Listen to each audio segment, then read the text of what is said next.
Good morning, boys and girls. New emulation Attica, OOR football.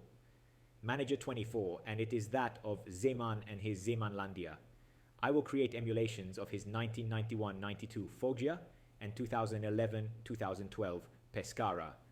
A coach like keeper who played high and with his feet, pressing high and offside in midfield. If you think we are talking about new millennium football, you are wrong. Here it was the early 90s, and Zdeněk Zeman created his Zemanlandia in Foggia. Tactical analysis, construction. The construction of Zeman's Foggia often started with the goalkeeper who launched the attacking trident directly, very quickly, and technically. If the direct play didn't reach the mark, the pressing began immediately with the two midfielders for the second ball and the high recovery of the ball. At this stage, the two fullbacks were already high in the midfielders' line, ready to overlap on the flanks. Development. Once in possession of the ball, the Rossoneri immediately exploited the great width of the team and the overlapping of the fullbacks. The two offensive wingers huddled closely in the middle of the field, moving towards the opposing midfield, waiting for their teammates to pass. The striker carries out a lot of movement without giving points of reference to allow the insertions of the two midfielders, who alternate plays on the outside of the pitch with central insertions in the penalty area. The playmaker remains very stable in the middle of the pitch, ready in case of receiving the ball to directly serve the advanced movement of his teammates. Finalization. The finalization of the maneuver takes place via crosses from the fullbacks or pockets from the wingers for the opposite point or teammate. Non-possession phase. In the non-possession phase, Foggia was already using current football principles. High line, very high offside, and intense pressing right from the opponent's build-up. We now turn to creating tactics. The tactical style is a gegenpress, despite the year, with a positive mindset. In the face of possession, the width was as wide as possible, as read earlier in the tactical analysis. You play the ball in spaces and exploit the flanks with overlaps. Passes a little more direct, and the pace high. More disclip line for very schematic and structured movements. In transition, there is full court pressing and counter-attacks. The goalkeeper throws long passes over the defensive line. In non-possession phase, as mentioned above, high team and high pressing line. Intense pressing and routing to the flanks by staying high. Translated with www.deepl.com, translator free version. Regarding the players' roles, the goalkeeper is a free goalkeeper because, as mentioned, he has to stand very tall outside the penalty area and throw long for restarts. The two defenders are classic central defenders. The two fullbacks are full outsiders. Why this role and not fluent fullbacks? Because the full outside will try to make more of an impact in the offensive half of the field, going deeper down the wing, while the fluidizer is still looking for the filter ball from the outside of the field. The director in front of the defense is a defensive back director because, as mentioned, he would allocate in the median and central area of the field. The two midfielders are a halfback and a classical attacking midfielder. A double role with halfbacks or attacking midfielders could also have been fine, but precisely to avoid controversy over the double ground, I used these two roles with settings for the midfielder to stand wider and spread out the play so as to look for both central insertions and play on the flank. The two outside players are trequartists. Why this role and not outside striker? Because the two players had to insert themselves horizontally in the three-quarter near the striker and also often play balls to the goal to turn and marshal for overlaps or insertions of striker or midfielders, while the outside striker attacks the space mostly diagonally, pointing to the direct penalty area. The center forward is a pressing striker. Translated with www.deepl.com.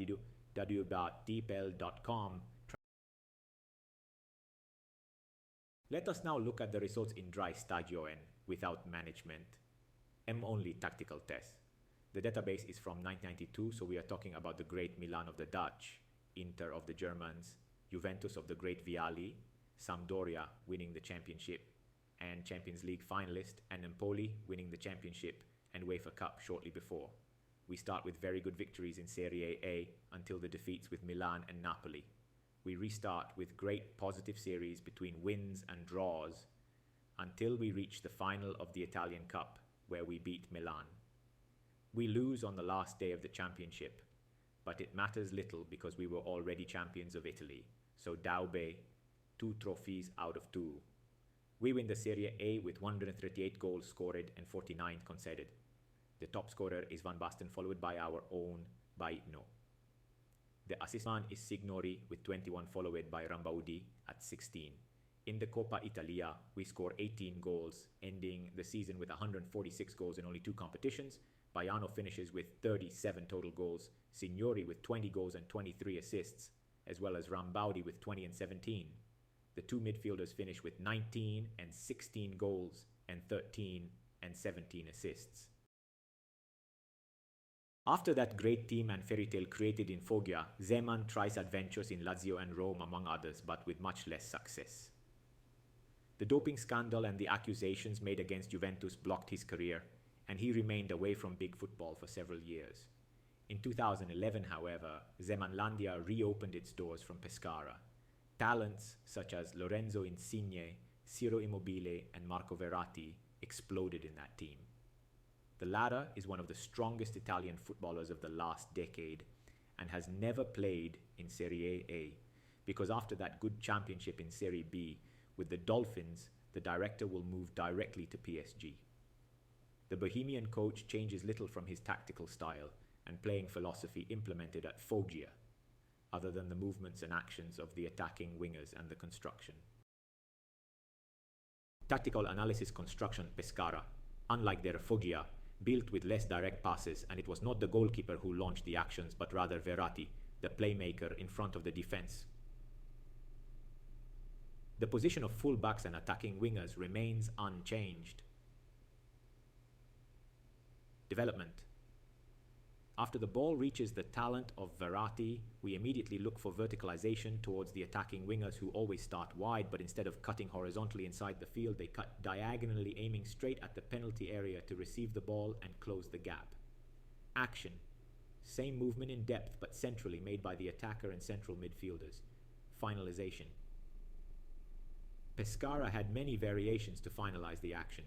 The first was directly with Insigne's shot, who was very good both at shooting from outside the area and at inserting it without the ball behind the fullback. Another was always from the same Neapolitan elf, who returned to the pitch and needed the insertion of the opposite winger. The third way to conclude the action is through the playmaker's through pass to the attacker or midfielders who enter. The sloping cross is less used, but a low or trailing cross is preferred. Non-possession phase. In the non-possession phase, Pescara already used principles of current football and its ancestor, Foggia.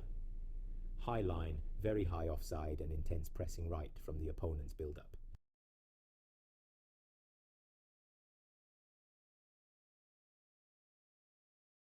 Let's look at the differences in tactics.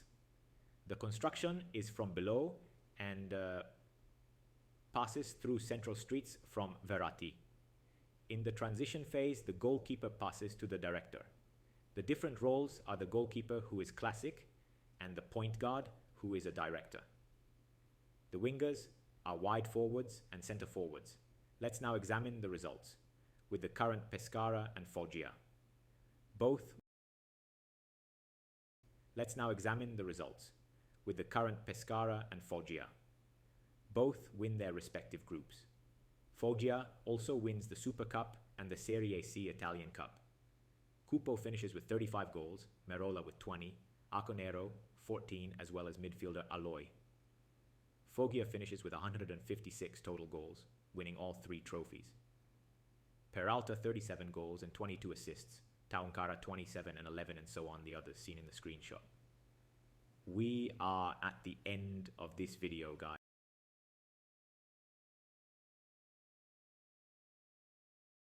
For your like and the free subscription to the channel, just as the downloads of the tactics in the description are free.